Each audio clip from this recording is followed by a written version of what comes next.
Hello दोस्तों, तो आगे एक नए वीडियो के साथ आप लोग के बीच। गाइस, चैनल पे नए होंगे तो चैनल को सब्सक्राइब कर लेना, बेल आइकन को प्रेस कर लेना, जिससे आने वाले नए वीडियो के बारे में आपको पता चल सके। तो गाइस, हम बात करेंगे आज पवन सिंह की जो पत्नी है ज्योति सिंह। उन्होंने आरोप लगाया है पवन सिंह पे कि शायद पवन सिंह इसके बाद तलाक देने के बाद दूसरी शादी करेंगे। तो यार, मैं पवन सिंह से कहना चाहूँगा कि अगर आपको शादी करनी है तो अब तलाक मत दो, ज्योति सिंह के साथ रहो।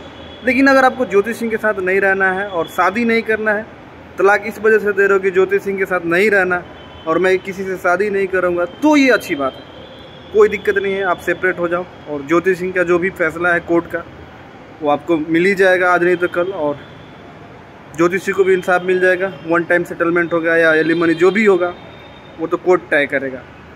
तो आपसे ये विनती है कि अगर आपको शादी करना है तो आप ज्योति सिंह के साथ रहिए, नहीं रहना वो अलग बात है। अगर आपको शादी नहीं करना है, तलाक दे के सिंगल रहोगे तो कोई दिक्कत नहीं है। लेकिन अगर आपको डबल होना है तो फिर आप ज्योति सिंह के साथ ही रहिए।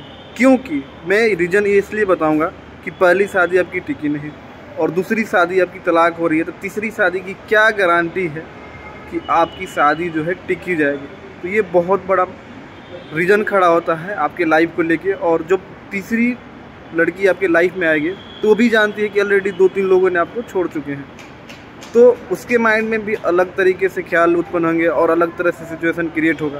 तो फिर वहीं पे बात जाएगी, फिर आप बोलोगे कि मुझे इसके साथ नहीं रहना। तो ये बहुत ही गलत बात है और आप ऐसा मत करो। आप एक मर्यादित इंसान हो यार, और बार बार आप लाइफ में गलतियाँ मत करो।